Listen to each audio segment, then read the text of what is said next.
Hi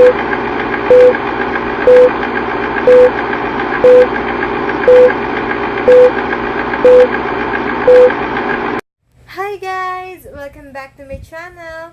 It is another day, so it is another video for us. And remember that in my last videos, I draw an interpretation about the internet and give reflection about what I watch, which is the warriors of the internet. And for this day, I will give a reflection about what I read and understand in Chapter 0, CCNA, and Chapter 1 in NetAcad. But before that, please don't forget to subscribe and click the notification bell so that you will be updated on my other videos that will be uploaded.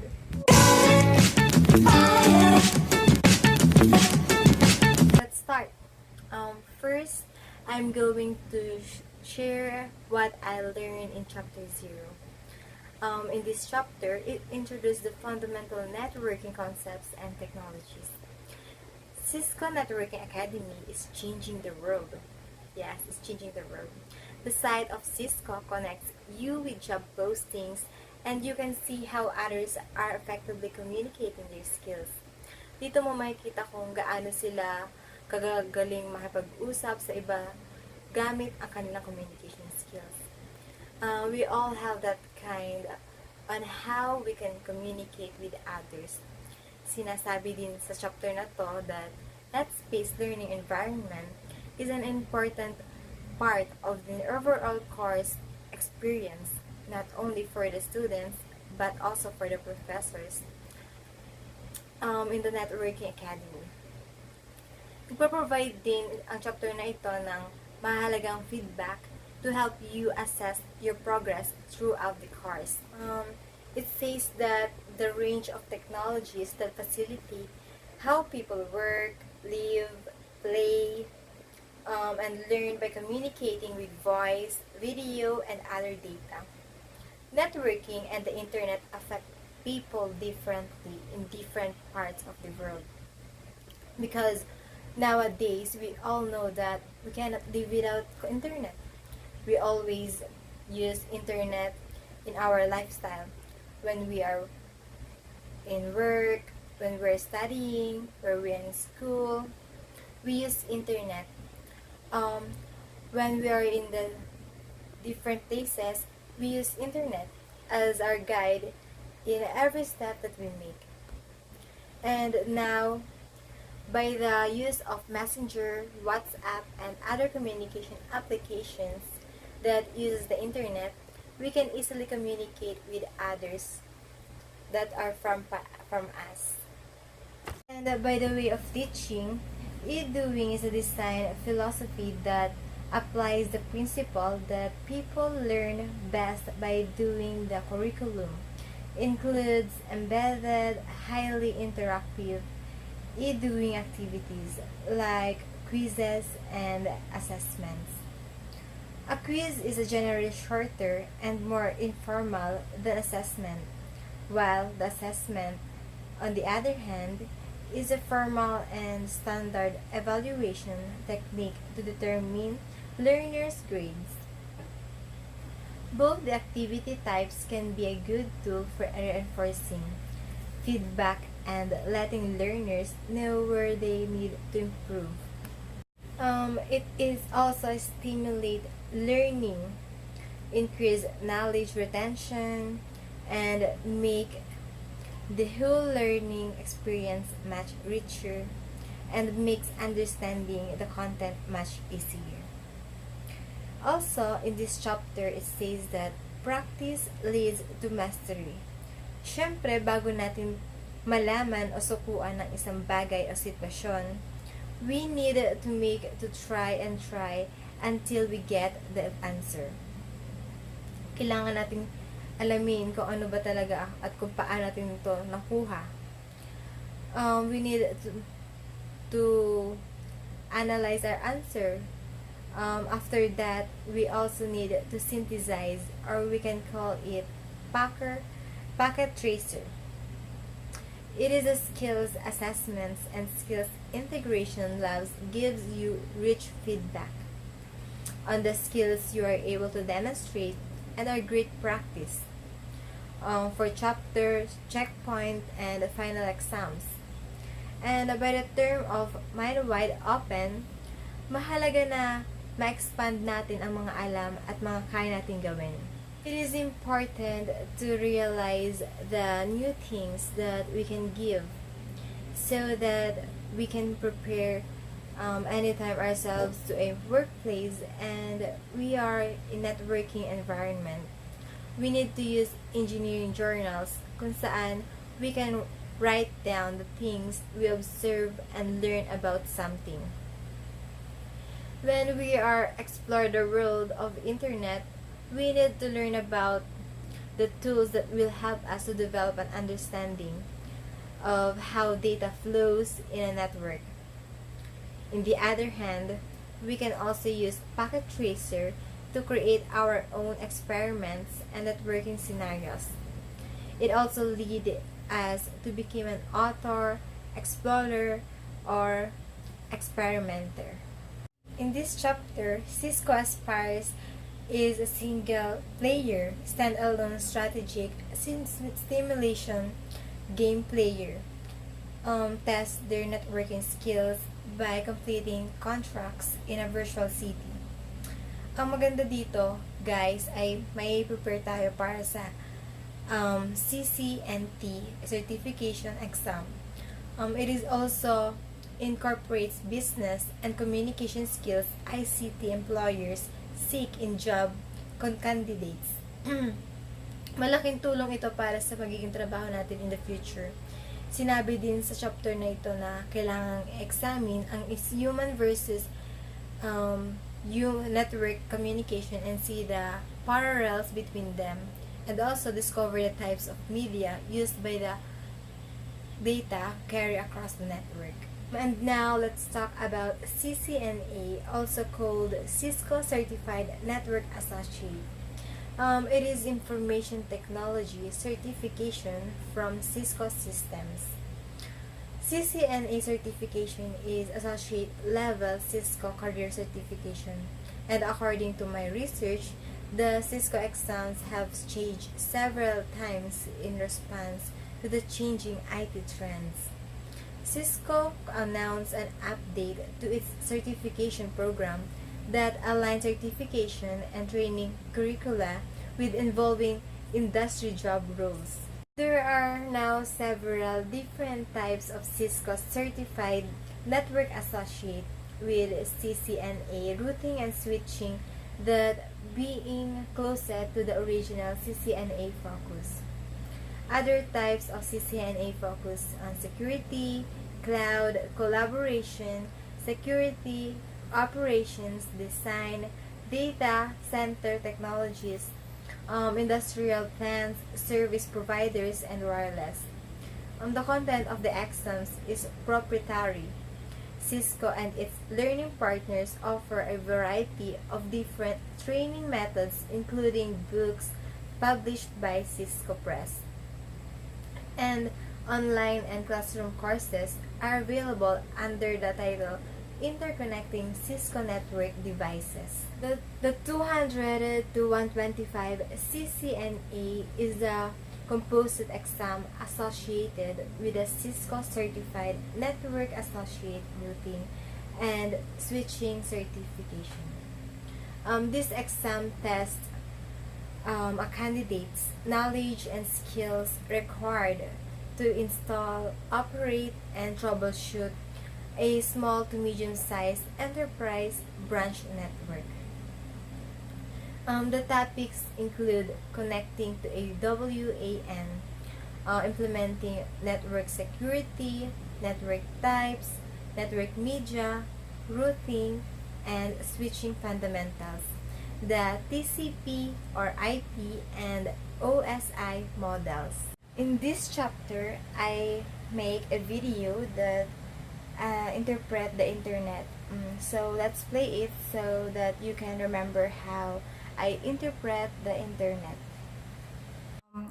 I draw an a world, and inside a world there is a computer. We all know that computer is very important to our daily lives. We use computer for our work, school, etc. And above the computer, under the computer, there is a Wi-Fi. It connects you to the social medias like YouTube, Twitter, IG, or what we call Instagram, and etc. There are many social media that really need to access um, Wi-Fi, and of course, antenna. It is very useful always for messages. We use devices, especially phones. This is the one that we always bring before we go to the school, and sometimes other people cannot live without phones because the phones have credentials, identity, that everyone needs a phone. And this we and by the antenna, which is connected to the Wi-Fi, we send messages to others that far away to us, like OFWs. We send messages automatically. And of course, the emails, we send emails, and after that we use internet to search, like Google, Wikipedia. We search our questions that don't and that answers our curiosity. It is also important that we need to search about the things that we don't really understand, or we don't have an idea for that thing. And of course, we share our thoughts, ideas to others. And by the internet, we make people connected. We meet people other country, or we are socialized to everyone. And of course, we as a people or human in this world, internet is one of the big impact in our lives. It gives money, especially like Paymaya, Gcash, etc. It helps us to earn money easily. And for me, the internet is the largest network in existence. It is the global system of interconnected computer networks that use the internet protocol suite to link devices worldwide. The internet is very important because it is the limitless space where people have access to infinite amounts of information. It also connects people, lives, and business, especially sa mga networking. We make internet. Internet involves in that kind of work. And of course, it is a source of information. Yes. And lastly, internet is a way for people to be interconnected despite their distances. And as of now, hope na nakatulong itong video ito about internet, and importance ng internet sa ating pamumuhay, sa araw-araw nating pamumuhay. Because nowadays, we cannot live without internet. Our generation depends on the internet. As you can see, in today's generation, through the use of networks, we are connected like never before. It says that before we can only use mails or deliver the letters to be connected to someone that are from for us, and it takes an hour or a day to receive the receiver. But now, in the modern technology, it can take only for a second to receive and be connected by using the applications. For example, the messenger. Communication is almost as important to us as our reliance on air, food, and shelter. And the most important thing that I've read in this chapter is that imagine the world without the internet. No more Google, no more YouTube, instant messaging, Facebook, Twitter, Instagram, online games, Netflix, iTunes, and easy access to current information. It is very hard to think that we can live in a good life without the internet. Even though sometimes we can say that internet gives a disadvantage in our lifestyle, we cannot stop using it because in the reality, our lives are depend now in the technology. And now I will play a video about the history of the internet so that we can know on how internet starts and how it changed our world. Hey there, welcome to Life Noggin. Thanks to this wonderful thing called the internet, you are watching this video right now. But how did the internet get to where it is today? There is so much internet history that we couldn't possibly get to everything in this short of a video, so we're definitely gonna have to make a second one. Anyway, let's get started. The internet actually got its start over 50 years ago, and computers back then filled up entire rooms. Scientists and researchers used it for years to communicate during the Cold War. It was useful because if one computer went down, the others wouldn't follow. In 1962, a scientist named J.C.R. Lickletter proposed the idea of a network of computers that could talk to one another. In 1969, the first ever message was sent from one computer to another over the ARPANET, the government's computer network at the time. ARPANET stands for Advanced Research Projects Agency. One was located in a research lab in UCLA and the other at Stanford. All the message said was log in, and it didn't fail to crash the network. Stanford only received the first 2 letters of the message, but hey, you gotta start somewhere. By the end of the year, only 4 computers were connected to this network. In 1971, the University of Hawaii's Aloha Net was added, followed by various networks in London and Norway 2 years later. Also happening in 1971, Ray Tomlinson was developing the first system to send mail back and forth between the users of ARPANET. This would eventually be called electronic mail, or email for short. The @ symbol was used to tell a person's name and the host name apart. With all of the networks floating around, there needed to be a way for all of the computers on them to communicate with other networks. This is where computer scientist named Vinton Cerf comes in. He invented a way to introduce computers across the globe to each other in a virtual space. This invention was called Transmission Control Protocol, or TCP, which was followed by Internet Protocol, or IP. In the 80s, scientists used Cerf's protocol to send data back and forth, but the 90s is where it really all began. In 1991, a computer programmer named Tim Berners-Lee invented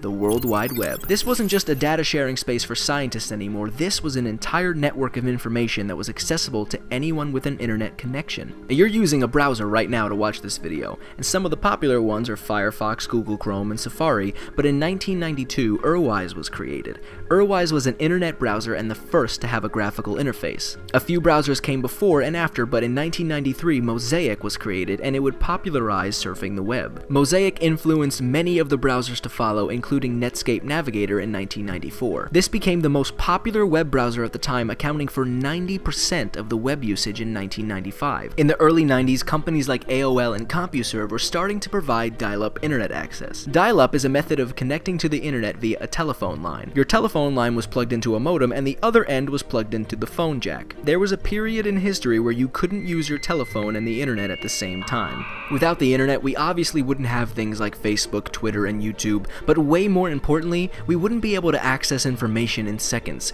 We wouldn't be able to communicate with people from around the world, share ideas, and educate those who might not get a chance elsewhere. Also, without the internet, I'd actually have to talk to someone when I order a pizza, which, by the way, was the first thing ever purchased on the internet. How would your life be different without the internet? So, yun guys, I hope na nakatulong na naman ang video na ito para ipaalam sa inyo ang mga natutunan ko about Chapter 0, CCNA, and Chapter 1 in NetAcad. And guys, please don't forget to subscribe and click the notification bell so that you will be updated on my other videos that will be uploaded. Bye guys!